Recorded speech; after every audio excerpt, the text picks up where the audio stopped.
सन्मान गौरव असो. आज आम्ही या वचनामध्ये जात असताना या वचनाची हेडलाईन काय आहे? पक्षघाती मनुष्य. अनेकदा या शास्त्र भागाला आम्ही पाहिलं, या शास्त्र भागाचं वाचन केलं, या शास्त्र भागाचं मननही आम्ही केलं. आज पुन्हा एक वार आम्ही तो शास्त्र भाग पाहणार आहोत. या ठिकाणी म्हटलंय, तेव्हा तो तारवात बसून पलीकडे गेला व आपल्या नगरास जाऊन पोहोचला. प्रभू येशूच्या जीवनामध्ये आम्हाला देवाच्या राज्याच्या वाढीसाठी परिश्रम दिसतात. कशासाठी? बरोबर आहे ना? आणि म्हणून तो दिवस असो, रात्र असो, सकाळ असो, दुपार असो, संध्याकाळ असो, वेगवेगळ्या ठिकाणी प्रवास करत असायचा.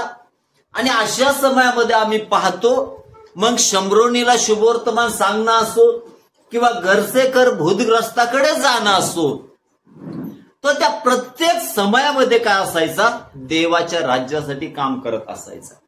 म्हणून मंडळी, या नात्याने आपलं केवळ या ठिकाणी येणं आणि बसणं एवढंच काम नाही, तर आपलं काम काय आहे? शुभ वर्तमान गाजवणं, सुवार्ता सांगणं, आपली साक्ष इतरांना शेअर करणं, हे आपलं काय आहे? काम आहे. आणि म्हणून पवित्र शास्त्रामध्ये ज्या शमरोनी स्त्रीला एका क्षणामध्ये येशू ख्रिस्त समजला आणि त्यानंतर ज्यावेळेस ती गावामध्ये गेली, एकाच फेऱ्यामध्ये अख्खं गाव तिने ख्रिस्ताकडे आणलं. Hallelujah, hallelujah. या दिवसामध्ये परिस्थिती काही असो, सगळं राष्ट्र आम्हाला ख्रिस्ताकडे आणायचंय. कारण तारणासाठी आकाशाखाली हालेलुया आणि पृथ्वीच्या वर एकच नाव आहे. ते नाव कुठलं आहे? येशू नाव आहे. ज्यावेळेस आपण ते इतरांना देतो, प्रभू त्यांना आरोग्य देतो, प्रभू त्यांच्या पापांची क्षमा करतो आणि प्रभू सार्वकालिक जीवनाचे वाटेकरी त्यांना करतो. म्हणून जसं येशू ख्रिस्त सातत्याने व्यस्त असायचा, आमच्या आध्यात्मिक जीवनामध्ये केवळ मंडळीमध्ये येणं आणि जाणं एवढं आमचं काम असता कामा नये. आम्ही सातत्याने शुभ वर्तमान गाजवणारे असायला पाहिजे. हालेलुया. आणि म्हणून काही जण सातत्याने शुभ वर्तमान गाजवतात, काही जण, अनेक जण आहेत. मला आनंद वाटतो, मंडळीतले अनेक जण कोणाला तरी शुभ वर्तमान सांगत असतात, आपली साक्ष सांगत राहतात, कार्य सांगत राहतात आणि त्याद्वारे अनेक लोक वाढले जातात. आणि म्हणून खाली जर वाचलं तर असं म्हटलंय, तो नगरात जाऊन काय झाला? पोहोचला. पुढे एक घटना घडली 2 वचनामध्ये. मग पहा, बाजेवर पडून असलेल्या कोणा एका पक्षघाती मनुष्याला त्याच्याकडे आणलं. हा मनुष्य कसा आहे? बाजेवर पडून असणारा. बाजेवर काय आहे? पडून असणारा हा मनुष्य आहे. आणि असं म्हटलंय, त्याला कोणाकडे आणलं? येशूकडे आणलं. आज अनेकदा आमच्या जीवनामध्ये आमच्या आसपास असे लोक आहेत की जे आजारात खितपत आहेत. आजारात काय होत आहेत? त्यांच्या जीवनामध्ये असंख्य समस्या आहेत, आडी अडचणी आहेत, प्रॉब्लेम आहेत, परंतु त्यांना ख्रिस्ताकडे आणणारं कोणी नाही. आणि म्हणून या दिवसामध्ये जसं ह्या चौघांनी रोल केला, तसं आपलं काम आहे इतरांना कोणाकडे घेऊन येणं? ख्रिस्ताकडे घेऊन येणं. ज्यावेळेस हा व्यक्ती असं म्हटलंय तो पक्षघाती आहे, म्हणजे चालू शकतो का? फिरू शकतो का? काहीच करू शकत नाही. आणि तिथंच वर्णन असं आलंय की तो खाटेवर काय झालेला होता? बाजेवर पडून असलेला होता. परंतु 4 जणांनी ठरवलं याला कोणाकडे घेऊन जायचं? ख्रिस्ताकडे. तसंच आमच्या आसपास असणाऱ्या लोकांना ख्रिस्ताची गरज आहे. आणि म्हणून जसं यांनी त्याला कोणाकडे आणलं? ख्रिस्ताकडे आणलं. आपणही शेअर करायला पाहिजे त्यांना. जर हे बंधनं तुझ्या जीवनामध्ये आहे, तू हॉस्पिटल केले, बाकीच्या सगळ्या गोष्टी केल्या, आणि जर त्यातून तुला आरोग्य मिळत नाही, एक काम कर, येशूकडे, प्रभू तुझं जीवन बदलून टाकेल. हालेलुया. आणि म्हणून देवाचे महान सेवक रेनहर्ड बॉन्के हे आपल्या जीवनातली साक्ष अशा प्रकारे सांगतात. त्यांचे आजोबा ख्रिस्ताकडे आले. कोणाकडे आले? आणि त्या काळामध्ये मिशनरी लोक ज्यावेळेस वेगवेगळ्या भागात जायचे आणि ते म्हणायचे, कुठल्या घरात आजारी मनुष्य आहे, काय म्हणायचे ते. आणि ज्यावेळेस ते जायचे ना, त्यांच्यासाठी प्रार्थना करायचे, लंगडे चालले जायचे, हालेलुया. मुके बोलायचे, अंधांचे डोळे हल्लेल्या प्रभू नीट करायचा, मेलेले उठवले जायचे, आणि प्रत्येक प्रकारचा आजार त्यांच्याद्वारे देव काय करायचा, बरं करायचा. आणि ज्यावेळेस समजलं त्या मिशनरीला की त्या रेनड बॉन्केच्या आजोबा आजारी आहेत, आणि त्या ठिकाणी ते गेले, ते खाटावर पडलेले होते, त्यांना चालवत नव्हतं, फिरवत नव्हतं. परंतु ज्यावेळेस त्या अभिषिक्त व्यक्तीने त्या घरात गेल्यानंतर त्या व्यक्तीसाठी प्रार्थना केली, देवाने आपलं दैवी आरोग्याचं सामर्थ्य तिथं पाठवलं, आणि खाटावर पडून असणारा मनुष्य उठला. त्या दिवशी अगोदर त्याला चालता येत नव्हतं, परंतु ज्यावेळेस तो अभिषिक्त सेवक त्यांच्या घरामध्ये होता, त्या दिवशी रेनड बॉन्केचा आजोबा नाचत होता, कारण देवाने त्याला आरोग्य दिलं होतं, हालेलुया. आणि म्हणून आपण साधे लोक आहोत का? आपण साधारण लोक नाही. मार्च 16, 15, 16, 17 मध्ये म्हटलंय, त्यांच्या बरोबर ही चिन्ह असत जातील, ते माझ्या नावाने. आपल्याला तो अधिकार दिलाय, आपल्याला तो काय दिलाय. काही लोकांच्या घरात मी एंट्री केली तरी त्यांना त्रास होतो, रियालिटी आहे, मी अनुभवलंय, कारण आपल्यामध्ये प्रभूने काय ठेवलाय, अभिषेक ठेवलाय. आणि म्हणून ज्यावेळेस असं म्हटलंय, ते माझ्या नावाने भूते काढतील, नव्या नव्या भाषा बोलतील, कुठलाही प्राणघातक पदार्थ प्याले तर तो त्यांना बाधणार नाही, आणि त्यांनी दुखनाईतावर हात ठेवला तर प्रेज द लॉर्ड. किती मोठं फक्त पाळकांना दिलंय का? सगळ्यांना दिलंय, हालेलुया. बघा, ज्यावेळेस ही फौज गावात जाईन, इकडे तिकडे जाईन, आणि याच्या त्याच्यावर साठी प्रार्थना करायला हात ठेवेल, चमत्कार कोण करणार आहे? परमेश्वर करणार आहे. इर्म्या 32:27 सांगतं, तो अखिल मानव जातीचा देव आहे, त्याला अवघड असं काही आहे का? नाही. आणि म्हणून आजची सेवा प्रभूने मंडळीकडे दिलेली आहे, आपल्याकडे दिलेली आहे. आणि जर आपल्याकडे दिली, इतरांसाठी प्रार्थना करा, तुमच्या प्रार्थनेद्वारे अद्भुत चमत्कार घडतील, हालेलुया. मागच्या काही काळामध्ये मी साईडवर काम करत असताना माझ्या बरोबर दिवे मिस्त्री बरोबर असायचे, आणि मी काम करत असताना माझे हात थोडे भरलेले असताना त्या ठिकाणी कॉल आला, नाशिकहून कॉल होता, आणि त्या ठिकाणी मी म्हटलं दिवे मिस्त्रीला करा प्रार्थना. कोणाला म्हटलं? करा प्रार्थना. जोडीदार आहेत माझे, त्यांनी विश्वासाने केली प्रार्थना. तिकडचा मनुष्य आजारी होता, त्यांनी प्रार्थना केली. तिसऱ्या चौथ्या दिवशी आम्ही साईडवर असताना पुन्हा कॉल आलं, आणि ते म्हटले, त्या दिवशी पास्टर तुम्ही प्रार्थना केली आणि देवाने आरोग्य दिलं, हालेलुया. या दिवसामध्ये प्रार्थना करा, देव अद्भुत कार्य केल्या वाचून राहणार नाही. आणि म्हणून देवाची निवड जी तुमच्यासाठी आणि माझ्यासाठी आहे, जे योजना तुमच्यासाठी आणि माझ्यासाठी आहे, आम्ही आमचं जीवन त्याच्या कार्यासाठी देणं गरजेचं आहे. इथं आम्ही पाहतो, हा जो व्यक्ती आहे बाजेवर पडून आहे, त्याची इच्छा, याच्याबद्दल काही लिहिलं नाही, परंतु त्याच्या समवेत जे बरोबर असणारे लोक, यांच्या मनामध्ये विश्वास होता, याला येशूकडे नेलं तर प्रभू त्याला काय करेल? आरोग्य देईल. अनेकदा आपल्या घरचे लोक टाळतात ख्रिस्ताकडे येण्याचं, बरोबर आहे ना? काय करतात? टाळतात, त्यांना गांभीर्य वाटत नाही. आणि ज्यावेळेस टाळतात ना, त्यांना वाटतं काहीतरी टाइमपास चाललाय, लोक 2-3 तास चर्चला जाऊन येतात. परंतु ज्यावेळेस ते टाळतात ना, त्यांच्यावर असे अटॅक होतात ना, सैतान त्यांचा पिछा सोडत नाही. मग ज्यावेळेस त्या ठिकाणी जीवनामध्ये संकट येतात, समस्या येतात, बंधन येतात, त्यावेळेस मनुष्याला कोणाची आठवण होते? परमेश्वराची. परंतु त्या अगोदर आम्ही कोणाकडे जायला पाहिजे? प्रभूकडे. आमचं सगळं कुटुंब कुठं असायला पाहिजे? मंदिरामध्ये प्रार्थनेसाठी असणं गरजेचं आहे. इथं म्हटलंय की तो बाजेवर पडून असलेल्या कोणा एका पक्षघाती मनुष्याला कोणाकडे आणले? येशूकडे. आज प्रत्येकाच्या, ए बेटा खाली बस, खाली बस, प्रत्येकाच्या जीवनात काय आहे? समस्या आहेत, अडीअडचणी आहेत, पुष्कळ प्रॉब्लेम आहेत, दुःख आहेत, आजारपण आहे, सगळ्या समस्या आहेत. परंतु स्वतःला विचारा, काय आत्म्या करवी आम्ही ख्रिस्ताच्या जवळ जातो का? बरोबर आहे ना? बरोबर आहे ना? 12 वर्ष आजारी असणारी रक्तस्रावी स्त्री गेली, कारण ती मनात म्हणत होती, मी जाऊन केवळ त्याच्या वस्त्राच्या गोंड्यालाही स्पर्श केला तर मला आरोग्य भेटेल. हालेलुया. ती गेली, मग हे प्रयत्न कुणी करायला पाहिजे? आपण करायला पाहिजे. हालेलुया. त्याच्यासाठी कशाची गरज असते?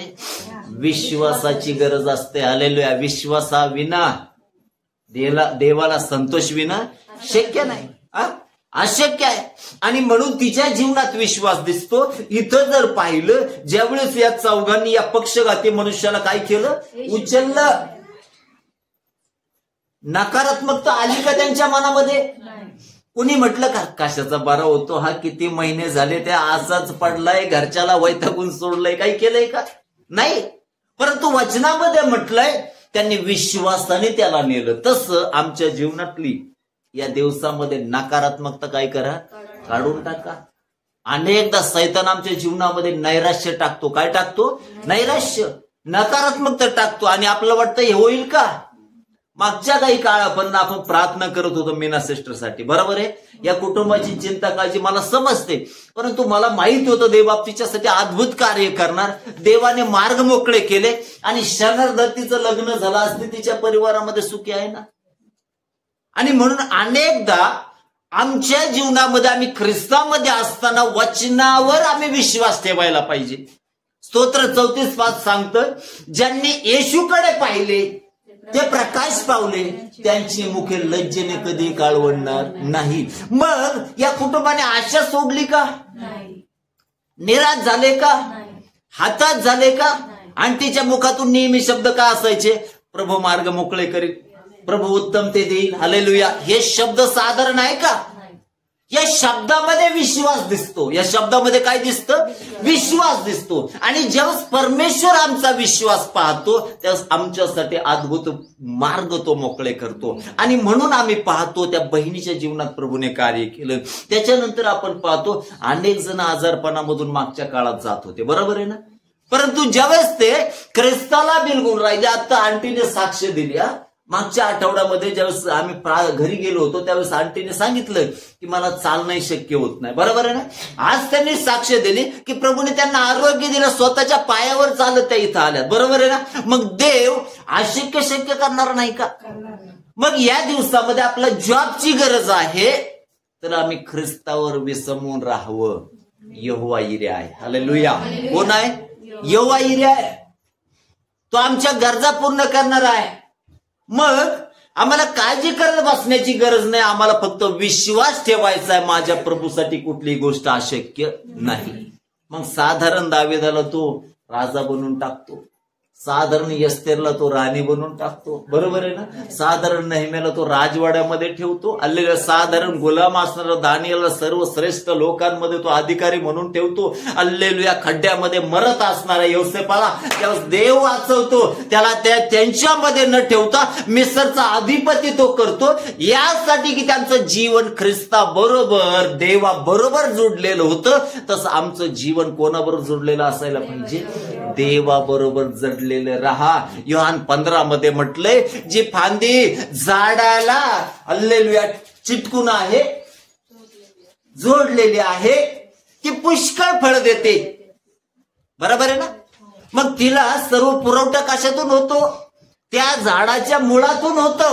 तसं तुम्ही आणि मी जर ख्रिस्ताला जोडलेले आहोत ना, तर आमच्या समयामध्ये आमच्यासाठी आशीर्वाद येणार आहे. हालेलुया. म्हणून नकारात्मकता काय करायची? काढून टाकायची. माझ्या जीवनामध्ये मी नकारात्मकता कधीच येऊ देत नाही. होणार नाही हा शब्द माझ्या मुखात कधीच नसतो. माझ्या मुखामध्ये जे शब्द असणार विश्वासाचे, देव हे करणार, देव यानुसार घडून आणणार. हालेलुया. देव अद्भुत कार्य करणार. हालेलुया. देव आरोग्य देणार, बरोबर आहे ना. मागच्याही आता आंटीने साक्ष सांगितली माझी, इतकं भयानक संकट माझ्या जीवनावर आलं, परंतु नकारात्मकता नव्हती. हालेलुया. माझ्या मुखात शब्द काय होते? वो मुझे मरने नहीं देगा. हालेलुया. तुम्हाला मरू देईल का? नाही. का नाही देणार बरं? प्रभूला काम करून घ्यायचं आपल्याकडून. मग कोरोनामध्ये वैशू मारायला लागली, मी तिला म्हटलं मारणार नाही, तो आपला खूप काम करायचं आहे. हालेलुया. या शब्दाने प्रभूने तिला काय दिली? ऊर्जा दिली. आणि जे बळ आम्हाला त्या ऊर्जेतून मिळतं ना, त्याच्यामध्ये प्रभूला विश्वास दिसतो. हालेलुया. आणि त्या विश्वासाद्वारे ज्यावेळेस आम्ही देवाच्या जवळ जातो, चमत्कार आमच्या जीवनामध्ये घडतात. म्हणून आजारी आहात ना, टेन्शन घेऊ नका, तुमचा चमत्कार येत आहे. हालेलुया. आजारी आहात, हालेलुया, टेन्शन घेऊ नका. अरे कुष्ठरोगी आले, तो म्हटला माझी इच्छा आहे तुम्ही बरं व्हावं. स्पर्श केला आणि बरे झाले ना. काहींना म्हटलं जा याचकांना दाखवा. जाता जाता काय झाले, बरे झाले. तो 38 वर्षाचे दुखणे करायच्या जवळ गेला आणि म्हटला उठ, आपली खाट उचलून चालू लाग. लगेच त्याने उचलली. तो म्हटला हो प्रभूजी मला उचलन का काही म्हटलंय का काय. त्याला फक्त जी कमांड दिली तेवढंच त्याने केलंय. म्हणून काय करायचं, जास्त जिथं चालवायचं नाही सांगितलं तिथं कशाला घासायचं आपला मेंदू. बरोबर आहे ना. फक्त जे करायला सांगितलं ते करा. बरोबर आहे. म्हणून प्रभू काय म्हणतो, विश्वास ठेव म्हणजे देवाचं गौरव पाहशील. तुमच्या प्रत्येकाच्या जीवनात प्रभूचं अद्भुत गौरव पाहण्याचे दिवस तुमच्या जीवनात प्रभू देत आहे. हालेलुया. म्हणून नकारात्मकता ठेवू नका. ती मार्था आणि मरिया म्हटली, तो प्रभू म्हटला तुझा भाऊ उठेल. ते म्हटलं उठणार आहे प्रभूजी, कधी, पुनरुत्थानाच्या वेळी. तो म्हटला आजच उठल.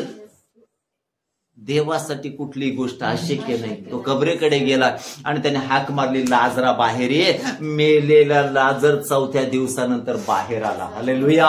हेच घडणार आहे ज्यावेळेस आमचा प्रभू पुन्हा एकदा येईल. हालेलुया. मार्था आणि मरिया काय करत होते, वाट पाहत होते ना.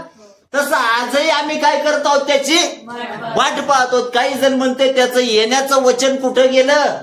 वाडवडील मेले, संदेशचे मेले, प्रेषित मेले, सगळे पाळ काही ओरडून ओरडून सांगतात प्रभू येत आहे, तो दिसना ना. बरोबर आहे ना. अरे तुझ्यावर कृपा करत आहे म्हणून तर तो येईना. बरोबर आहे ना. नाही तर आम्ही तर सगळे जातो वर, तू कुठे जाशील. म्हणून संधी आहे तर काय करा, पश्चाताप करा. आणि म्हणून ते जे चित्र आहे ना लाजराचं, आमच्या पुनरुत्थानाचं ते दर्शक आहे. जस आमचा ख्रिस्त येईल ना, मेघावर आरूढ होईल, त्यावेळेस अनेक जण उठवले जातील. हालेलुया.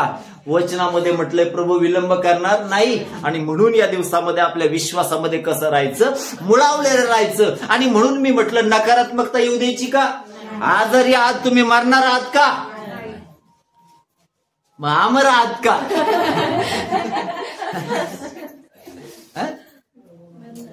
मरणार नाही तुम्ही, प्रभू मध्ये झोप घेणार आहात. वचन काय सांगतं, मेलेल्यांना काय म्हटलंय, झोप घ्या. हालेलुया. नेहमी ध्यानात घ्या, नकारात्मक ठेवू नका. कामाची चिंता काळजी करू नका. आमच्यासाठी पाहून देणारा कोण आहे, प्रभू आहे. ज्यावेळेस अब्रामा बरोबर कोण होता, त्याचा मुलगा होता इसाक. वर जात असताना तो म्हटला बाबा विस्तव आहे, लाकड आहे, कोकरू कुठे, अर्पण कुठे. अब्रामाच्या मुखातून शब्द होते, परमेश्वर पाहून दे. हालेलुया. जो मनुष्यावर भाव ठेवतो तो शापित असो, परंतु जो परमेश्वरावर भाव ठेवतो त्याला धन्य म्हटलंय गेलं. आणि म्हणून वचनामध्ये म्हटलंय, मी आपली दृष्टी पर्वताकडे लावतो. त्या पहाडाकडे का, मग कोणत्या पर्वताकडे. मी आपली दृष्टी पर्वताकडे लावतो, मला सहाय्य कुठून येईल. आकाशाचा व पृथ्वीचा निर्माण करता परमेश्वर, त्याच पासून मला सहाय्य येते. हालेलुया. आणि असं म्हटलंय, शास्त्र सांगतं रोमकराच्या पत्रामध्ये अब्रामाबद्दल एक वाक्य आलं. त्या वाक्यामध्ये असं म्हटलंय, विश्वास ठेवणारा लज्जित फजित होणार नाही. हालेलुया. तुम्ही लज्जित होणार नाही, तुम्ही फजित होणार नाही, तुम्ही भिकेच लागणार नाही, कारण तुम्ही अभिवचनाचे संतान आहात. हालेलुया. ज्या घराला प्रभूने आशीर्वादित केलं ते शापित असेल का. ज्याच्यासाठी प्रभूने फटके खाल्ले ते आजारात भरतील का. आणि म्हणून या दिवसामध्ये या लोकांप्रमाणे आमचा विश्वास असायला पाहिजे. तो जो हालू शकत नव्हता, अंगावरून वारं जाणं म्हणजे काय, हे काय थंडी भरणं का काय, काय बरोबर आहे ना. काही काही वेळेस काहीच्या अर्ध्या अंगावरून वारं जातं, मग त्याच्या हात पाय काहीच हालचालच करता येत नाही. काहीच्या तोंडावरून वारं जातो, त्याला तोंड इकडे तिकडे हलवता येत नाही. भयानक काय आजार तो. बरोबर आहे ना. काही काहींच्या हातावरून वार जात, त्यांना हात उचलता येत नाही, हालचालच होत नाही. आणि असा हा मनुष्य आहे. परंतु त्याच्या जवळ जे आहे ते विश्वासणार आहे. हालेलुया. आम्ही अशा लोकांमध्ये राहत असताना आमच्याकडे विश्वास असायला पाहिजे. आमच्या विश्वासाच्या द्वारे आमचे शेजारी पाजारी आशीर्वादित होतील. हालेलुया. आमच्या विश्वासाच्या द्वारे आमचं गाव आशीर्वादित होईल, आमचं राष्ट्र आशीर्वादित होईल. म्हणून पुढे म्हटलंय त्यांचा विश्वास पाहून. कोणी पाहिला? येशू. काय पाहतो आमच्यामध्ये? आमचा विश्वास पाहतो. मग येशू घर देईल का? अरे येशू घर देईल का? देईल ना. हालेलुया. काहीच नाही जवळ. आमेन. हालेलुया. येशू आमच्यासाठी नोकरी देईल का? आरोग्य देईल का?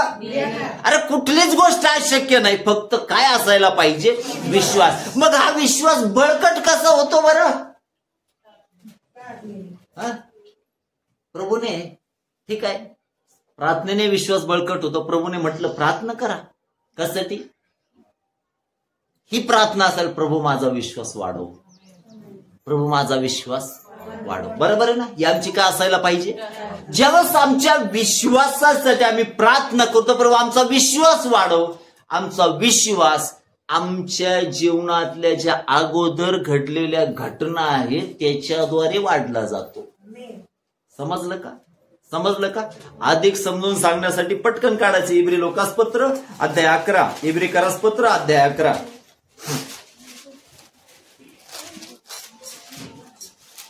विश्वास हा आशा धरलेल्या गोष्टीविषयीचा भरवसा आणि न दिसणाऱ्या गोष्टींबद्दलची खात्री आहे. विश्वासाच्या बाबतीत पूर्वजांविषयी साक्ष देण्यात आली होती. विश्वासाने आपल्याला कळते की देवाच्या शब्दाने विश्वाची रचना झाली. कशाने कळते आम्हाला? विश्वासानेच कळतं. देवाच्या शब्दाने या विश्वाची काय झाली? रचना झाली. नाही तर विचार करा बरं, पृथ्वी जेवढा ग्रह आहे असे किती याच्यापेक्षा मोठे ग्रह आहेत? तारे किती अफाट आहेत? एका दिवशी ताऱ्याच्या मनात आलं आकाश सोडून खाली जाऊन पडते, कसं व्हायचं? कठीण आहे ना. परंतु देवाने बरोबर सेटअप केलाय ना. बरोबर आहे. सूर्य चंद्र तारे कुठं ठेवलेत? बरोबर आहे ना. एका दिवशी सूर्यच खाली पडला तर आहे का नाही? परंतु देवाने सगळं केलं ना. आणि आपल्याला कशाद्वारे कळतं? विश्वासाच्या द्वारे. पुढे वाचा. विश्वासाने आपल्याला कळते की देवाच्या शब्दाने विश्वाची रचना झाली, अशी की जे दिसते ते दृश्य वस्तूंपासून झाले नाही. विश्वासाने हबेलाने कायनापेक्षा अधिक चांगला यज्ञ विश्वासाने हबेलाने कायनापेक्षा अधिक चांगला काय केला? यज्ञ अर्पण केलं. जर त्याचा विश्वासच नसता कोणी आहे तर त्याने उत्तम ते आणलं असतं का? तो म्हणलं कशाचं कोण तिकडं. परंतु त्याने काय केला? विश्वास केला. का विश्वास केला असेल? का केला असेल? त्याच्या आईबापाने सांगितलं नसेल तर तो आम्हाला भेटायला यायचा. बरोबर आहे ना. त्यांची कहाणी सांगितली असेल का नाही मुलांना? मग सहभागिता कशी तुटली माहिती आहे ना. मग हे ज्यावेळेस त्यांनी ऐकलं याचा विश्वास काय झाला? वाढला. आणि त्याला वाटलं सहभागितेविना आशीर्वाद नाही. आणि म्हणून त्याने उत्तम काय केला? यज्ञ केला. पुढे जर वाचलं तर असं म्हटलंय, वाचा पुढं 5 वचन. हनोकाला मरणाचा अनुभव येऊ नये म्हणून त्याला विश्वासाने लोकांतरी नेण्यात आले आणि तो सापडला नाही, कारण त्याला देवाने लोकांतरी नेले. लोकांतर होण्यापूर्वी त्याच्याविषयी साक्ष देण्यात आली की तो देवाला संतुष्टित असे. बघा, हनोकाबद्दल उत्पत्तीच्या पुस्तकामध्ये म्हटलंय हनोकाचं एकंदरीत वय किती होतं? 365 वर्ष. आणि त्यापैकी 300 वर्ष हा कोणाबरोबर चालला? देवाबरोबर चालला. कोणालाही लोकांतरी नेतील का? इकडं गांजे पितोय, दारू पितोय, मावा खातोय, गोवा खातोय, मिसरी खातोय, माती खातोय, तरी पण चाललं. शक्य आहे का? चांगलं जीवन जगावं लागेल का नाही? मग चांगलं जीवन जगण्यासाठी आमच्या जीवनामध्ये देवाचं भय असायला पाहिजे.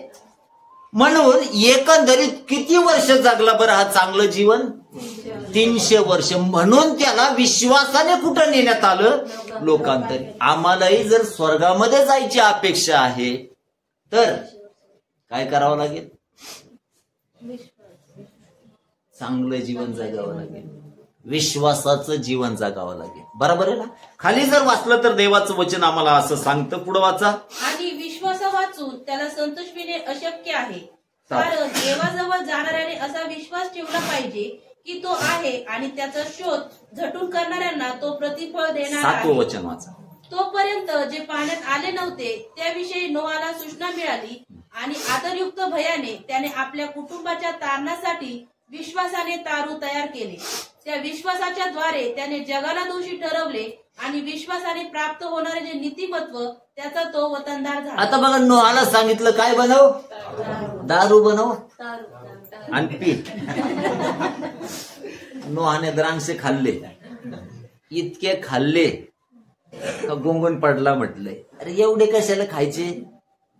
बाग लावली होती ना त्यांनी, त्याला वाटलं आजचा शेवटचा दिवस आहे काय काय, सगळे द्राक्षे त्यांनी खाल्ले, बरोबर आहे ना. परंतु या नोहाच्या जीवनामध्ये एक चांगली गोष्ट होती, त्याचा देवावर विश्वास होता, बरोबर आहे.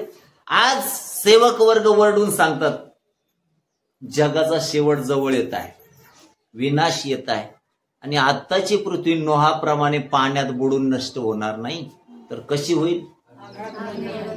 आहे का कोणाला त्याचं भान? काही अग्निपाड नाही तर काही पाड, हे आपले बेधुंद चाललंय माणूस, बरोबर आहे ना.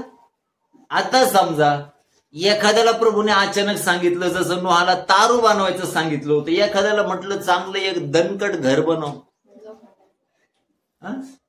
कशाचं? लोखंडाचं, जेणेकरून वरूनही काही पडलं तर काय होणार नाही, त्याच्यामध्ये येणार नाही. आता जर विश्वास असला तर तो बनवील ना. तो म्हणणार आतापर्यंत काहीच नाही पडलं ना, आता कसं व्हायचं? संपला का विश्वास? तसं देवामध्ये ज्या वेळेस आपण विश्वास ठेवतो ना, आपण कृती करणं गरजेचं आहे. ज्या कृती करतो त्याला खरा काय म्हटलंय? विश्वास. तसं आमचं जीवन आलेल्या विश्वासामध्ये असणं गरजेचं आहे. पुढे जर वाचलं तर 8व्या वचनामध्ये म्हटलंय, अब्रामाला पाचारण झाल्यावर तो ज्या ठिकाणी जायचं होतं तिकडे विश्वासाने निघाला. तो म्हटलं का तिकडे पाण्याची सोय आहे का? साऱ्याला धुणं धुवायला पार मुळा नदीला जावं लागेल, काही म्हटलं का? त्याच्यानंतर त्या ठिकाणी वंदना हॉटेलची भेळ भेटेल का कराळे भाऊचे वडे भेटतील का तिथं चवा धावाचं खायला? सारा मला मागणं मी कुठून आणू? असं काही आहे का? नाही. तो गेला ना विश्वासाने. तसं प्रभू ज्यावेळेस आम्हाला एखादी कृती करायला सांगतो तिथं प्रश्न करायचे नाही. काय करायची? कृती. आलिशाने फक्त नामानाला सांगितलं जाऊन नदीमध्ये बुड्या घे. त्यांनी मोकळ डोकं लावायचा प्रयत्न केला. तो म्हटला आमच्याकडे आबना, चांगल्या नद्या आहेत, तिकडे जाऊन मी आंघोळ करीन ना. आता एखाद्या जर म्हटलं सीना नदीत जाऊन आंघोळ कर, त्याला अगोदर प्रश्न पडून त्याच्यात कसं मी जाऊ? महत्व कशाला आहे? आज्ञेला महत्व आहे, आज्ञा पालनाला महत्व आहे. त्यांनी जर सांगितलं ना हे कर, कुष्ठरोगाला म्हटलं जा, जाताना काय होतात? याचकांना दाखवा. गेले ना ते बरे झाले ना. ते म्हटलं असेल नाही नाही नाही प्रभूजी, तू त्याला कुष्ठरोगाला कसं केलं? जाताना लगेच म्हटलं माझी इच्छा आहे, बरं होतं झालं ना. आम्हाला कशाला यार झऱ्या मारायला लावतो त्या पाळकाकडे जायला? इथंच बरं कर ना. अजून एक आंधळा होता, बरताल मायला जागीच बरं केलं, बरोबर आहे. लगेच तो म्हटलं मला नेत्र हवे. ठीक आहे, तुझ्या इच्छेप्रमाणे. लगेच त्याचे डोळे उघडले. एकाला चिखल केला, त्याच्या डोळ्यावर लावला आणि त्या आंधळ्याला म्हटला शिलो नावाच्या तळ्यावर जाऊन धुई. आता एखाद्याला इथं डोळ्याचा प्रॉब्लेम असला त्याला जर म्हटलं एक काम कर, मुळा डॅमला जाऊन धुई, त्याला प्रश्न पडेल कसं जाऊ? बरोबर आहे ना, कसं जाऊ? मग या आंधळ्याला ज्यावेळेस म्हटला त्याच्यावर कोणी असेल का नाही? त्याने चालवला ना मेंदू. शेजारी जो होता त्याला म्हटलंय बाबा मला शिलो नावाच्या तळ्यावर घेऊन जा बरं. गेला का नाही? आपण तिथंच विचार कर, नाही नाही नाही प्रभूजी त्या बर्तल माल कसं केलं? लगेच दे ऑन द स्पॉट. मग ज्यावेळेस तो गेला त्याला काय मिळालं? आरोग्य मिळालं. अगोदर तो म्हणतो मला माणसं दिसतात, परंतु ती कशी दिसतात? कमून त्यांनी पाहिलेच नव्हते माणसं, बरोबर आहे ना. म्हणून त्याला कसे दिसायला लागले? ते झाडासारखे. परंतु नंतर त्याला कसे दिसायला लागले? अगोदर आपल्याला झाडं दिसतील बरं का, परंतु विश्वास ठेवून मुळावून राहतं तुम्हाला माणसासारखे दिसतील. सकाळी मी एक व्हिडिओ पाहिला, त्याच्यामध्ये म्हैस डान्स करताना पाहिले का कोणी व्हिडिओ? अरे मी म्हटलं नगरमध्ये अशा म्हैसे आल्यात का काय काय डान्स करतायत म्हणून. आनंदाची गोष्ट. महत्वाची गोष्ट, ख्रिस्तामध्ये आनंदी जीवन जगा. आमच्या जीवनामध्ये दुःख प्रत्येकाचे आहे, परंतु जर ख्रिस्ताची शांती आमच्या जीवनामध्ये आहे ना, काट्यात चालताना देखील आमच्या चेहऱ्यावरचा हृदयातला आनंद कमी होणार नाही. हालेलुया. आणि म्हणून त्यासाठी आम्ही तसं चालणं गरजेचं आहे. म्हणून अब्रामाला सांगितलं जा, निघाला का नाही? मग आपल्याला सांगितलं जा, तर आपण लगेच नोहाप्रमाणे त्या ठिकाणी योनाप्रमाणे कट मारतो. तो म्हणतो नाही नाही नाही, आता इकडे आहे ना, मी निनिवेला जाऊन नको, तार्शीसला जाऊन येतो. प्रभूने मग त्याला लांबची सफरीला नेलं. कुठं? सकाळीच वाचलंय मी, आणि तिथं हेडलाईन आहे 2-3 अध्यायामध्ये, योनाची उपकार स्तुतीची प्रार्थना. आंटी, योनाने कुठं प्रार्थना केली माहितीये का? काही जे वर उपकार स्तुत्या करत नाहीत ना, तुम्हाला खाली जाऊन उपकार स्तुती करावा लागेल, म्हणून सुरू करा या महिन्यामध्ये. माझा महत्वाची गोष्ट आहे, योनाने माशाच्या पोटातून प्रभूचा काय केला? धन्यवाद केला. किती चांगलं जीवन दिलं त्या ख्रिस्ताने आम्हाला. आमच्या मुखात नेहमी देवाचा धन्यवाद असायला पाहिजे. आमच्या मुखात नेहमी देवाचं स्तुतिस्तवन असायला पाहिजे. आणि जे स्तुतिस्तवन करणार आहेत त्यांच्या जीवनामध्ये अभिषेक आहे. हालेलुया. दावीद म्हणतो, हे माझ्या जीवा परमेश्वराचा त्याचे कुठलेही उपकार विसरू नको. नेहमी स्तुती आराधना करणारा दावीद एवढा अभिषिक्त होता, जस वाद्य वाजवायचा दुरात्मे निघून जायचे, तसं आमच्या देवाबरोबर घनिष्ठ नातेसंबंध असायला पाहिजे. म्हणून या दिवसामध्ये आम्ही पाहतो आमचा विश्वास अब्रामाप्रमाणे असायला पाहिजे. पुढे जर वाचलं तर देवाच्या वचनामध्ये म्हटलंय 11 वचन, वयोमर्यादे पलीकडे असताही सारेला देखील विश्वासाने गर्भधारणेची शक्ती मिळाली. देव असं म्हटलंय, तो वांज गृहिणीला आनंदी माता बनवणार आहे, परंतु त्या वांज गृहिणीचा विश्वास असायला पाहिजे बरं का. नाही ते वांज गृहिणी 3 दिवस टुणूक चर्चमध्ये इकडं तिकडे जाईन, प्रार्थना करेन, म्हणून मला ब्लेस का नाही झाली बाई, त्याच्यासाठी विश्वास प्रभू पाहतो. बरोबर आहे ना? विश्वास पाहतो. फेऱ्या मारल्याने काही होत नाही, देवाशी जुडावं लागतं आणि हन्नेप्रमाणे त्याच्या चरणाजवळ रडावं लागतं. ते रडणं आमचं शेवटचं असणार आहे. त्याच्यानंतर आमच्या डोळ्यात अश्रू असणार नाही, आनंद अश्रू असणार आहेत. कारण आत्ताच वांज पण नव्हे तर शमूएल आमच्यासाठी प्रभू पाठवून देत आहे. हालेलुया. म्हणून या दिवसामध्ये नैराश्य जीवनात येऊ द्यायचं नाही. या सारेला असं म्हटलंय वयातीत होती. डॉक्टर म्हटले असते, आता विचार करा बरं, 90 वर्षाची म्हातारी डॉक्टरकडे गेली, मला मुलगा पाहिजे. मला वाटतं डॉक्टर ते ओपीडी सोडून आतमध्ये जाऊन हसायला बसला एकटा. खरंय का खोटं आहे? बरोबर आहे ना? ते म्हणणार, सारा तुझे अर्धे हातपाय पार आता कुठे गेलेत? कबरेत लटकायला लागलेत. बरोबर आहे का नाही? आपली नगरी भाषा आहे ना. कसं होईल? परंतु परमेश्वराचं अभिवचन कधीच खाली जात नाही. हालेलुया. त्याने कोण दिला तिला? इसाक दिला. इसाक हा या शब्दाचा अर्थ होतो आनंद, या शब्दाचा अर्थ होता हास्य. हालेलुया. जिच्या हृदयामध्ये दुःख होतं तिला इसाक दिला आणि तिचं जीवन आनंदाने भरून टाकलं. तसं दुःखामध्ये चालत राहा, तुमचा इसाक प्रभू पाठवून देत आहे. हालेलुया. तुम्हाला उपाय करणारा तो पाठवून देत आहे. आणि म्हणून इथं म्हटलंय तिला त्या ठिकाणी मुलाची प्राप्ती झाली. पुढे जर वाचलं तर असं म्हटलंय 13 वचनामध्ये, हे सर्वजण विश्वासात टिकून मेले. कशामध्ये? प्रेषित पौल म्हणतो, मी चांगली कुस्ती लढलो, मी विश्वास धाव संपवली आहे, विश्वास राखलाय, माझ्यासाठी परमेश्वराकडे प्रतीक फळ त्या ठिकाणी ठेवलेलं आहे. तसं आमच्या जीवनामध्ये देखील जसं हे विश्वासात टिकून मेले, असं म्हटलंय शेवटपर्यंत टिकेल तोच. नाही तर 4 दिवस ठेवला विश्वास, नाही एवढ्या पाळकांनी प्रार्थना केल्या काहीच नाही झालं, मिळेल का? अरे जर एवढं सोपं असतं तर लोक, बरोबर आहे ना, एखाद्या आर्थिक अडचण झालं गेलं चर्चमध्ये, प्रभू मला गड्डे दे, आता काय चिल्ड्रन बँक मधल्या द्यायच्या, होईल का? नाही होणार. प्रभू का वेळ लावतो बरं? का?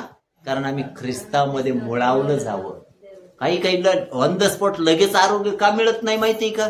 त्याला आरोग्य मिळालं का पाप करायला मोकळच ना. एखादा पेताड येतो, त्याचा चालताना फिरताना त्या ठिकाणी हातपाय मोडतो, त्याला जातच येत नाही. कुठं? पाळकाला विश्वासाने बोललं जातं, पाळक साहेब प्रार्थना करा, मंडळी प्रार्थना करते, प्रभू त्याला पाय नीट करतो आणि त्याच्यानंतर पाय नीट झाले का तो 120 निघतो ना. कुठं? पेट्रोल पंपावर भरलं का चाललीच गाडी पुन्हा चार्ज होऊन. काय उपयोग आहे का त्याचा? आणि म्हणून आमच्या जीवनामध्ये प्रियांनो, या वचनामध्ये जर पाहिलं, ते विश्वासात टिकून काय झाले? मेले. तसं आमचा विश्वास मुळावलेला असायला पाहिजे. मागे मी तुम्हाला शिकवलं, शाळात टिकून राहायचं. हालेलुया. काही हो, ख्रिस्ताला नाकारायचं नाहीच. कसे दिवस अगोदर रोम सरकार होतं, जे वधस्तंभावर खिळून मारायचं. बरोबर आहे ना? असले दलिंदर काही करू शकत नाही ज्यावेळेस स्वर्ग आमच्या समर्थनात असतं. हालेलुया. आणि म्हणून या विश्वासामध्ये काय राहायचं? मुळवलेलं राहायचं. खाली वचनामध्ये पाहिलं तर असं म्हटलंय, 17 वचन, अब्राहामाने आपली परीक्षा होत असता विश्वासाने इसाकाचे अर्पण केले. बघा, अब्राहामाने आपली परीक्षा होत असता विश्वासाने इसाकाचे काय केले? अर्पण केले. तो म्हटला का इस्माईल देऊ का?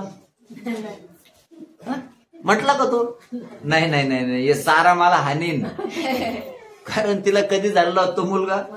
म्हातारपणामध्ये. बिचारीने खूप वाट पाहिली. बरोबर आहे ना?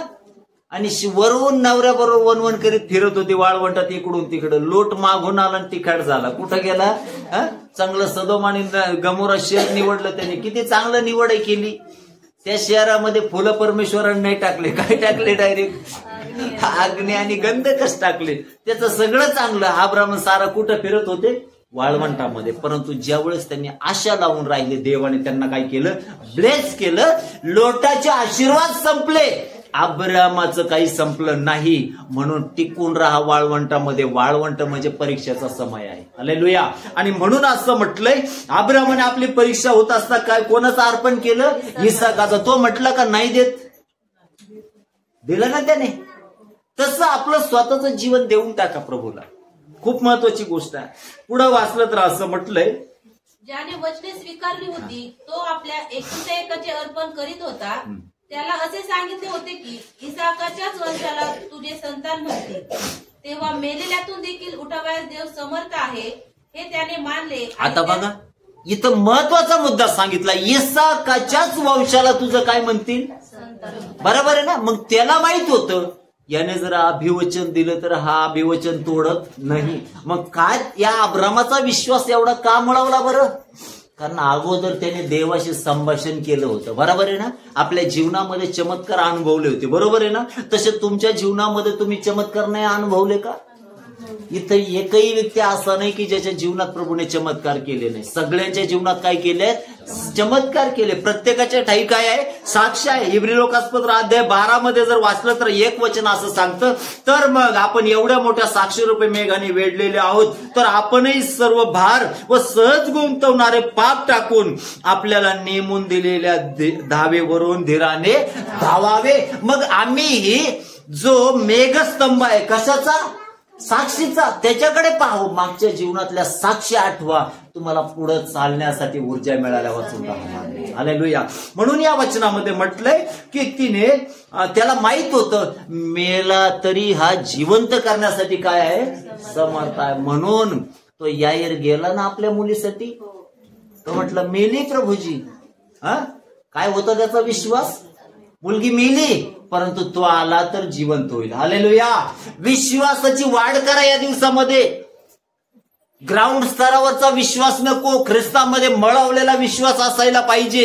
आणि ज्यावेळेस हा विश्वास तुमच्या मुखात असेल ना, तुमच्या अंतःकरणात असेल ना, तो विश्वास तुमच्या जीवनामध्ये चमत्कार घडून आणल्या वाचून राहणार नाही. आणि म्हणून या वचनामध्ये खाली वाचलं तर असं म्हटलंय, 31 वचन, राहाब कसबीनीने स्नेहभावाने हेरांचा स्वीकार विश्वासाने केल्यामुळे अवज्ञा करणाऱ्यांबरोबर तिचा नाश झाला नाही. बघा, तिने विश्वास केला म्हणून तिचा विनाश झाला का?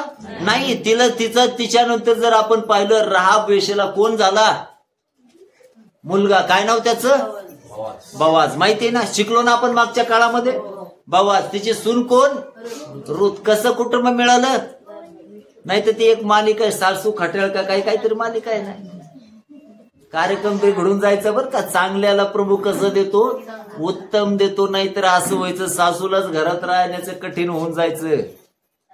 बरोबर आहे ना. म्हणून देव कसं देतो, उत्तम. मग घेण्यासाठी आम्ही कसं असायला पाहिजे, बरोबर आहे ना. नाही तर अपेक्षा तर चांगली असायला पाहिजे, सुनमुखी असायला पाहिजे. कमून प्रत्युत्तरच नको. स्लोगन आहे, ज्याची बायको मुकी तो सगळ्यात, आणि ज्याची बायको शलमोनाच्या बायको सारखी तो कुठं डायरेक्ट घरावर. म्हणून शलमोनाने नीतीसूत्रात उपदेशकात लिहून ठेवलं, कटकटी बायको असण्यापेक्षा घरावर जाऊन, बरोबर आहे ना. मग प्रभूने उत्तम देण्यासाठी आपलं जीवन कसं असायला पाहिजे, उत्तम असायला पाहिजे. म्हणून या वचनामध्ये आम्ही पाहतो हिच्या जीवनात प्रभूने आशीर्वादित केलं. त्याच्यानंतर जर वाचलं तर 32 वचन, गिदोन, बाराक, शमशोन, इफ्ताह, दावीद, शमूएल, संदेष्टे यांचे वर्णन करू लागलो तर संध्याकाळपर्यंत वेळ पुरणार. तो तुमची बसायची इच्छा आहे, अरे बसायची इच्छा आहे का कटाळले, अरे थक गए क्या. आनंदी असा. खाली वचनामध्ये पुन्हा येऊया मत्तई शुभवर्तमानामध्ये. प्रभूने त्यांच्यामध्ये काय पाहिला, विश्वास. काय आज आपल्या मधून प्रभूला विश्वास दिसतो का, बरोबर आहे ना. जसं एक एक दिवस आपल्या जीवनाचा जातो तसं आपलं वय वाढतं का नाही, बरोबर आहे ना. तसं ज्या दिवशी विश्वासामध्ये आले त्या दिवसापासून आजच्या दिवसाचा जो विश्वास आहे त्याच्यामध्ये तफावत असायला नको का. नाही तर अगोदर तो आणि आताही तेवढाच आहे, काही फायदा आहे का, बरोबर आहे ना. आपला विश्वास काय व्हायला पाहिजे, वाढायला पाहिजे. विशेष करून बहिणींना सांगेल, त्यांनी आपल्या मुखात नेहमी आपल्या कुटुंबाबद्दल चांगले शब्द ठेवायला पाहिजे. त्यांनी हे शब्द बोलायला पाहिजे, आपलं चांगलंच होणार, आपलं कल्याणच होणार, आपल्या लेकरा उत्तम तेच प्रभू देणार. समजलं ना. हे शब्द आमच्या जीवनात कार्य करतात, बरोबर आहे ना. म्हणून इथं यांच्यामध्ये विश्वास दिसला, तसं आम्ही ज्यावेळेस ख्रिस्ताकडे जातो आमच्यामध्ये त्याला काय दिसायला पाहिजे, विश्वास. पुढे जर पाहिलं तर असं म्हटलंय, त्यांच्या विश्वास पाहून प्रभूने त्या व्यक्तीला म्हटलं, माणसाला म्हटलं, मुला धीर धर. मुला काय कर. तो म्हटलं का कवर, म्हटलं का. तरी प्रभू काय म्हणतोय, मुला उतावळा झाला असून तो, बरोबर आहे ना. ज्यावेळेस प्रभूकडे त्याची कीर्ती प्रत्येक कानाकोपऱ्यामध्ये पोहोचली होती आणि सगळेजण त्याच्याबद्दल जाणत होते, तो मुक्यांना बोलण्याचं सामर्थ्य देतो, आंधळ्यांना चालवतो, मेलेल्यांना उठवतो. म्हणजे याच्यामध्ये देखील आशा निर्माण झाली का नाही. हा काय झालं, सॉरी, आंधळ्यांना मग चालवत नाही. अरे आंधळ्यांना चालवतो ना तो. आणि म्हणून आम्ही पाहतो इथं तो व्यक्तीमध्ये देखील आशा असेल, मी बरा होईल. परंतु प्रभू त्याला काय म्हणतो, धीर धर. आम्ही काय धरणार असायला पाहिजे, धीर असावा आमच्या जीवनामध्ये. तुमचे चमत्कार येत आहे, परंतु त्याच्यासाठी धीर धरा. तुमचा चमत्कार येत आहे त्याच्यासाठी काय धरा, धीर धरा. खालचं वचन जर पाहिलं तर असं म्हटलंय, तुझ्या पापांची क्षमा झाली आहे. आता हा आजारी येशूकडे आला आणि प्रभू काय म्हणतोय त्याला. अनेक कुटुंबामध्ये सातत्याने बंधनं असतात. काय कारण बरं, काय कारण. पापापासून विभक्तीकरण आहे का, नाही ना. अनेकांना पापात बरबटलेलं जीवन जगायला काय होतं, आवडतं. त्यांना सवय लागलेली असते त्याची, बरोबर आहे ना. मग पाप जीवनात ठेवून देवाचे आशीर्वाद येतील का, नाही. आम्हाला पश्चाताप करावा लागेल. आणि जर आरोग्य दिलं ते टिकवण्यासाठी आमचं आध्यात्मिक जीवन जपावं लागेल, बरोबर आहे ना. नाही तर दृष्ट आत्म्याच्या बंधनामध्ये आहेत. आले, प्रार्थना केली, पाळकाने देवाने आरोग्य दिलं, पुन्हा बाहेर गेला का पापाला तोटा नाही, चालू केलं त्याने, किती येतील मग, बरोबर आहे ना. मग जे अंतःकरण प्रभूने साफ केलं ते साफ सूत्र ठेवायचं काम कोणाचं आहे, आपलं आहे. आमचं आध्यात्मिक जीवन स्वतःने काय करायचं, सांभाळायचं. म्हणजे इथं म्हटलंय तुझ्या पापांची काय झाली आहे, क्षमा. मग याच्या जीवनामध्ये जे संकट आहे कशामुळे असतील बरं, बरोबर आहे ना. योहान 9:36 मध्ये एक आंधळा तिथं आम्हाला दिसतो 9व्या अध्यायामध्ये. आणि त्या ठिकाणी शिष्यांनी विचारलं, प्रभूजी हा व्यक्ती कोणाच्या पापामुळे असा आंधळा जन्माला आला? प्रभूने म्हटलं, याने किंवा याच्या आईबापाने पाप केलं असं नव्हे, तर याच्याद्वारे देवाचा गौरव व्हावा याच्यासाठी हा कसा जन्माला आला, तसा जन्माला आला. जर त्याच्या जीवनात चमत्कार केला तर किती मोठं देवाचं गौरव होतं बरं. म्हणून जरी संकट आहे, समस्या जीवनात आहे, काळजी करू नका, तुमच्याकडे त्याचं लक्ष आहे. हालेलुया. आणि तो आमचे बंधनं तोडण्यास समर्थ असा देव आहे. पुढे 3 वचनामध्ये म्हटलंय, मग पहा कित्येक शास्त्री आपल्या मनात म्हणाले हा दुर्भाषण करतो. कशामध्ये म्हणाले? मनात. चांगले विचार करायची सवय लावा. कसे? चांगले विचार करायचे. बरोबर आहे. जर मनातच पाप आहे म्हटल्यावर, बरोबर आहे ना, असं म्हटलंय, त्यांच्या मनात आलं, हा काय करतो? काय दुर्भाषण होतं बरं तिथं? तुझ्या पापांची. प्रभूने त्याला पापी म्हटलं, हे दुर्भाषण आहे. प्रभूने त्याला काय म्हटलं? मग आपण पापी नाही का?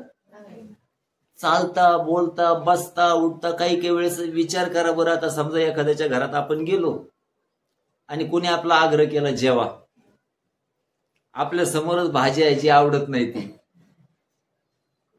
काय म्हणणार? जेवून आलोय, नाही तर म्हणा उपास धरून आलोय.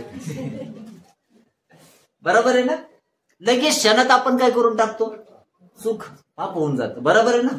पाप जीवनात घडतात आणि इथं शास्त्री पुरुषांच्या मनात आलं, हा याला दोष लावत आहे म्हणून काय म्हटलं, तू काय करतो? दुर्भाषण करतो. नेहमी अनेकदा आम्हाला वचनाचं शिक्षण आपल्या मंडळीमध्ये कानाची खाज जिरवणार नाही. बरोबर आहे ना. तर आरसा दाखवणार आहे. देवाचं वचन 4 गोष्टीसाठी उपयोगी आहे. पहिलं काय? तिमोथेय 3:16, प्रत्येक ईश्वर प्रेरित वचन सद्बोध, दोष दाखवणे, नीती शिक्षण व सुधारणूक याच्यासाठी काय आहे? उपयोग आहे. आज मंडळीला स्वतःचं पाप दिसायला पाहिजे. काय दिसायला पाहिजे? बरोबर आहे ना. नाथान दाविदाकडे गेला आणि तो म्हटला, तू व्यभिचार केलास, तू खून केलास, म्हटलं का नाही? तो म्हटला असता, व्हेरी गुड, तू चांगलं केलंस, राज आहे तू, आजच लोकांना मारत जा. दावीद सुधारला असता का? इथं पाळकाचं काम आहे मंडळीला सत्यात चालवणं, आणि मंडळीचंही काम आहे सत्यात चालणं, कारण आपण आशाच्या नावात चालतो ज्याला सत्य म्हटलंय. हालेलुया. येशूचे लोक आहोत आपण, आणि लोकांपेक्षा आपल्यामध्ये वेगळेपणा असायला पाहिजे. हालेलुया. आणि म्हणून ज्यावेळेस वचनाकरवी आपले दोष आपल्याला दिसतात ना, तिथं सुधारणूक करून घ्या. तिथे काय करून घ्या? सुधारणूक करून घ्या. ज्यावेळेस तुम्ही पश्चाताप करता, देवाशी बिघडलेले नातेसंबंध पुनर्स्थापित होतात. समजलं का?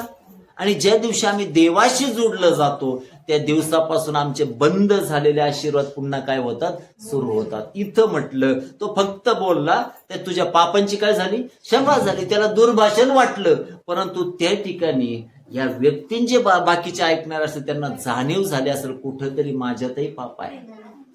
तसं मंडळीमध्ये बसलेलं असताना आम्हाला जाणीव व्हायला पाहिजे, माझं जीवन मी पवित्र राखायला पाहिजे, कारण ज्याच्यावर मी विश्वास ठेवतो तो कसा आहे? पवित्र आहे. बरोबर आहे ना. मंडळीसाठी प्रभूने काय केलं? स्वतःचं रक्त दिलं. म्हणून आमचं जीवन कसं असायला पाहिजे? पवित्रतामध्ये. खाली वाचलं तर असं म्हटलंय, 4 वचन, येशू त्यांच्या कल्पना ओळखून म्हणाला, तुम्ही आपल्या मनात वाईट कल्पना का आणता? 2 दृश्य आहेत इथं. 4 जण अशा व्यक्तीला येशूकडे घेऊन आलेत की जो अंथरुणाला खिळलेला आहे. बरोबर आहे ना. बाकीचे काही लोक या ठिकाणी इथं अशा आहेत की त्याच्यातही ते कोणत्या गोष्टी पाहतात? चुकीच्या गोष्टी. आता जे जे चमत्कार मागच्या काळात तुम्ही मंडळीमध्ये पाहिले, बरोबर आहे ना, दुरात्म्याने जे भरलेले होते आज मुक्त आहेत का नाही? मग कोणी केलं त्यांना? केलं ना, आरोग्य दिलं ना. मग त्याच्यातून काय शिकला? आमचा प्रभू आमच्यामध्ये उतरून येतो. हालेलुया. आमचा प्रभू आम्हाला काय देतो? आरोग्य देतो. मग त्याच्याद्वारे आमचा विश्वास काय व्हायला पाहिजे? बळावायला पाहिजे, मुळवायला पाहिजे. नाहीतर असं म्हणाल का वैशाली सिस्टर नाटक करत होती, असं आहे का? नाही. काही कोणी काही म्हणन ना, बरोबर आहे का? एखादं समजा दुसरं कोणी आंटीला त्रास होत होता, मग आंटी इथं लोळत होत्या काही, मग त्याला नाटकं करीत होते, बरोबर आहे ना? काहींचा पाहण्याचा दृष्टिकोन वेगळा आहे, परंतु त्याच्या देवाचा गौरव पाहना. इथं प्रभू या व्यक्तीला चालवणार आहे, त्याची परिस्थिती बदलणार आहे, परंतु ज्यांच्या मनात घाण आहे त्यांच्या मनात तिथेही काय दिसती? घाण दिसती. आपलं हृदय स्वच्छ करून टाका. स्तोत्र मत्तई पुरुषोत्तम अध्याय 5 आणि 8 वचन सांगतं, जे अंतःकरणाचे शुद्ध ते धन्य ते कोणाला पाहतील? देवाला पाहतील. दररोज आम्हाला ते ख्रिस्ताचं दर्शन घडणं गरजेचं आहे. आम्ही पाहतो मोशेने सर्वाधिक चमत्कार कोणासमोर केले? फारो समोर, बरोबर आहे. आलं का तारणामध्ये? विश्वास ठेवला का त्याने? विनाश झाला त्याचा, बरोबर आहे का नाही? कारण त्याचं हृदय त्याने काय करून ठेवलं होतं? कठीण. तसं आम्ही ज्यावेळेस देवाचं कार्य पाहतो ना, नकारात्मकता येऊ देऊ नका, शंका कुशंका घेऊ नका, विश्वास ठेवा. तुमच्याही जीवनामध्ये तुम्ही देवाचे गौरव पाहणार आहे. म्हणून इथं प्रभू काय म्हणतो? इथं तो म्हणतो तुमच्या मनात तुम्ही अशी कल्पना, वाईट कल्पना का आणता? म्हणून आपले विचार नेहमी कसे असायला पाहिजे? चांगले असायला पाहिजे. नेहमी कसे विचार ठेवा? मत्तई 7 मार्क 7 मध्ये म्हटले, अंतःकरणातून नेहमी काय येतं? वाईट तेच येतं आणि माणसाला काय करतं? विटाळतं. परंतु ज्या अंतःकरणामध्ये स्वतः ख्रिस्त राहतो त्याच्यातून वाईट येईल का? एकाच झऱ्यातून कडू आणि गोड पाणी येईल का? नाही. आणि जर आम्ही ख्रिस्ताचे आहोत तर आमच्या अंतःकरणातून चांगले त्याचे विचार येणं गरजेचं आहे. खाली वचनामध्ये जर पाहिलं तर असं म्हटलंय, 5 वचन, कारण तुझ्या पापांची क्षमा झाली आहे असे बोलणे किंवा उठून चाल असे बोलणे यापैकी कोणते सोपे? प्रभूने त्यांना प्रश्न विचारला. प्रभूने त्यांना काय केलंय? प्रश्न विचारलाय. कोणतं सोपं आहे? तुम्हाला काय वाटतं कोणतं सोपं आहे? द्या बरं पटकन उत्तर. कोणतं सोपं आहे? अरे प्रभूच्या मनावर आहे, त्याला जे वाटतं ते. आपण त्याला अडवणार कोण आहे? बरोबर आहे. एकदा काय झालं, एक व्यक्ती मला म्हटलं, पास्टर एक उत्तर द्या. म्हटलं सांगा. योहान 15 मध्ये द्राक्ष वेलीचं रहस्य आहे. द्राक्षाचा वेल म्हटलंय, तिथं घोसाळ्याचा वेल काऊन नाही म्हटलं? तिथं दोडक्याचा वेल काऊन नाही म्हटलं? तिथं टरबुजाचा वेल काऊन नाही म्हटलं? तिथं कारल्याचा वेल काऊन म्हटलं? आता काय बायबल लिहायला मी होतो बाबा? कुणी लिहिलंय? प्रभूने लिहिलंय. आणि त्याच्या आत्म्याला वाटलं तिथं द्राक्ष वेल लिहावी, त्यांनी लिहिलं. आता याचं मी उत्तर काय द्यायचं? बरोबर आहे ना? असे काही वेळेला उत्तर देतोय मी. आणि समजा जर त्याने तो संतुष्ट नाही झाला, 40 दिवसाचे उपवास कर. कोणाला विचार? कोणाला काही प्रश्न आहेत का? अरे कोणाला काही प्रश्न आहेत का? अरे निरसन झालं तुमचं उत्तर सांगायच्या आधी. समजदार मंडळी, प्रभू तुम्हाला अधिक आशीर्वादित करो. खाली म्हटलंय की कोणतं सोपं आहे? 6 वचन. तथापि मनुष्याच्या पुत्राला पृथ्वीवर पापांची क्षमा करण्याचा अधिकार आहे हे तुम्हाला समजावे म्हणून मग तो पक्षघाती. बस या ठिकाणी म्हटलंय मनुष्याच्या पुत्राला पापांची क्षमा करण्याचा काय आहे? अधिकार आहे. प्रभू येशूच्या प्रत्येक कृतीमध्ये काहीतरी कारण असतं, काही करण्यामाग, बरोबर आहे ना? तो योहान 4 मध्ये त्या ठिकाणी पाणी प्यायला गेला. अरे ज्याने समुद्र बनवलं त्याला तहान लागेल का? ज्याने समुद्र बनवलं त्याला तहान लागेल का? आणि तिथं जाऊन काय म्हणतो शमरोनी स्त्रीला? मला प्यावायला पाणी दे. अरे अख्ख्या जगाला तो पाणी पाजतोय आणि त्या दिवशी तो एवढा काय तराळला होता, मला प्यायला पाणी दे. कारण होतं ना तिथं बसायचं. काय कारण होतं? त्या स्त्रीचं तारण होतं, बरोबर आहे ना? इथं का बोलायचं कारण होतं? बरं, तुझ्या पापांची क्षमा झाली आहे. तिथं फक्त एकटाच नव्हता, सगळे शास्त्री पुरुष होते आणि त्यांना जाणीव व्हायला पाहिजे मी पापी आहे. त्यांनी काय करायला पाहिजे? पश्चाताप करायला पाहिजे, बरोबर आहे ना? आता समजा या 2 वाक्यामध्ये विचार करा. तो म्हटला तुझ्या पापांची काय झाली आहे? क्षमा. म्हणजे त्यांनी विचार केला असेल अरे याच्या जीवनामध्ये यांनी काहीतरी कांड केलं म्हणून याच्या अंगावरून वारं गेलंय. समजलं का? समजलं का? याने काहीतरी कार्यक्रम केलाय म्हणून याच्या अंगावरून काय केलं? वारं गेलं. उद्या आपल्यालाही असंच आणतील कोणीतरी म्हणून आधी सुधरा. समजलं का? समजलं? प्रभूचे विचार अशा आहेत. आता तो जर म्हटला असता सोपं, उठ आपली खाट उचलून चालू लाग. आता दुसरे काही बाजा घेऊन आलते का पलंग घेऊन आलते, तिथं होतं का कोणासाठी काही? म्हणून तो काय म्हटला? तुझ्या पापांची क्षमा झाली आहे. बरोबर आहे. परंतु खाली तो काय म्हणतो? आता अगोदरचं जे होतं ते फक्त एकासाठी नव्हतं. लक्ष द्या, वरचं जे वाक्य एकासाठी होतं का? तो अखेर जगाच्या पापासाठी अर्पेला गेला. समजलं? फक्त एकासाठी का नव्हे, सगळ्यांसाठी त्याने अर्पण केलं. बरोबर आहे. आणि त्याच्या अर्पणाद्वारे सगळ्यांच्या पापांची काय झाली? क्षमा झाली. आम्ही आज उपवास काळामधून जात आहोत, आम्ही पाहत आहोत त्या गोष्टी, आणि म्हणून तो इथं म्हणतो तुझ्या पापांची काय झाली? क्षमा. परंतु इथं खालचं वाक्य जो बोलतो तो सगळ्यांसाठी नव्हे तर त्या एकासाठी बोलत आहे. उठ आपली खाट उचलून. बरोबर आहे ना? कारण कोण बिछाण्याला खेळलेला होता? तोच होता. बरोबर आहे ना? म्हणून काही गोष्टी कॉमनली सर्वांसाठी बोलल्या जातात, परंतु काही गोष्टी एकासाठी बोलल्या जातात. समजलं का? आता हे शास्त्री परुषी होते, परंतु झाले कसे हा मोठा प्रश्न आहे. बरोबर आहे ना? एक व्यक्ती येशूकडे आला आणि तो म्हटला, प्रभूजी आपण जे चमत्कार करता ते देव बरोबर असल्या वाचून करणं शक्य नाही. तो म्हटला नव्याने जन्मल्या वाचून कोणाचाही प्रवेश स्वर्गाच्या राज्यात होणार? आता तो निकदेम बोलतोय एक, प्रभू बोलतोय तिसरं. कसा कार्यक्रम आहे? बरोबर आहे ना? अरे मग जर प्रभू बरोबर असल्या वाचून चमत्कार जर होत नाही तर हे चमत्कार जर येशू करतो तो देव नाही का? एवढं निकदेमाला समजायला नको का? म्हणून प्रभू खाली काय म्हणतो? अरे तुम्ही इस्रायलचे गुरु असूनही हे तुम्हाला समजत नाही का? समजून घ्या. अनेकांनी पाहिजे अपेक्षा केली येशूचे चमत्कार किंवा येशूला, त्यांना दिसला का? परंतु वचनामध्ये म्हटलंय जे मला सापडत नव्हते त्यांना मी सापडलो. आपल्यावर देवाचा किती मोठा अनुग्रह आहे की आपल्याला ख्रिस्त भेटला. हालेलुया. जगातल्या सर्वात मोठा लाभ कोणता आहे माहितीये का? माझ्या जीवनामध्ये मी कोणता गोष्ट सगळ्यात मोठा लाभ समजतो? येशू मला भेटला. माझ्या जीवनातला सगळ्यात मोठा लाभ आहे. करोडो रुपये माझ्या पुढे ठेवले, कचरा आहेत ते, मला काही वाटत नाही. पैशाचं सोनं नाणं काय आहे त्याच्यामध्ये? जगे कुठली गोष्ट असू द्या, फक्त उतार्यावर नावे चेंज होतात. काय होतंय दुसरं?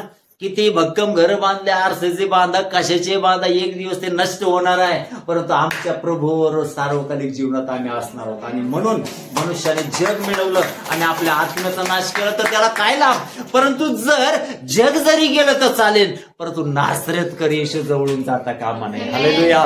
जर तो आमच्या घरामध्ये आहे, तर तो आमच्या जीवनामध्ये आहे, तर आरोग्य आहे, शांती आहे, सुख आहे, समाधान आहे, भरपूर आहे, तारण आहे, सगळंच आहे. बोलायला वाक्य कमी पडतील. बरोबर आहे ना? आणि म्हणून या वचनामध्ये तो म्हटलं उठ आपली बाज उचलून काय कर? घरीच जा. तत्काळ त्याच्या घोट्यात बळ आलं आणि अंगावरून वारं गेलेला मनुष्य त्या दिवशी चालायला लागला. म्हणून या चौघांच्या विश्वासाकरवी किती मोठं कार्य झालं. म्हणून पहिली गोष्ट यांनी विश्वास केला. या चौघांनी काय केला? या दिवसामध्ये येशूवर विश्वास करा. हालेलुया. दुसरी गोष्ट यांनी कृती केली. काय केली? तसं आमच्या जीवनात काय असायला पाहिजे? कृती असायला पाहिजे. तिसरी गोष्ट यांनी मिळून काम केलं. बरोबर आहे ना? आमच्या जीवनामध्ये आम्ही कसं काम करायला पाहिजे? मिळून काम करायला पाहिजे. चौथी गोष्ट ते येशूकडे घेऊन आले. आमच्या समस्येसाठी आम्ही कोणाकडे यायला पाहिजे? येशूकडे यायला पाहिजे. आणि पाचवी गोष्ट त्यांच्या समोर त्यांचा चमत्कार होता, जो खाटेवर आला, चालत गेला. तसं आमच्या जीवनामध्ये जर आम्ही करू तर आमच्याही जीवनामध्ये तो आनंद देण्यास समर्थ आहे, तो आरोग्य देण्यास समर्थ आहे, तो शांती देण्यास समर्थ देव आहे. आणि म्हणून खाली शेवटच्या वाक्यामध्ये असं म्हटलंय, मग तो उठून आपल्या घरी गेला. हे पाहून लोक समुदाय भ्याले आणि ज्या देवाने माणसाने एवढा अधिकार दिला त्याचे त्यांनी गौरव केले. बघा किती सामर्थ्य आमच्या प्रभूच्या शब्दामध्ये. काय म्हणतो तो? उठ आपले. काय सामर्थ्य दिलं त्याने. शिष्य वादळात होते आणि ते ओरडत होते, प्रभूजी वाचवा. प्रभू वरामावर उश्याच घेऊन झोपला होता. आणि अशा परिस्थितीमध्ये जेव्हा तो जागा झाला, त्याने धमकावलं वादळ वाऱ्यास आणि लगेच काय झालं? असा प्रभू आम्हाला लाभला हो.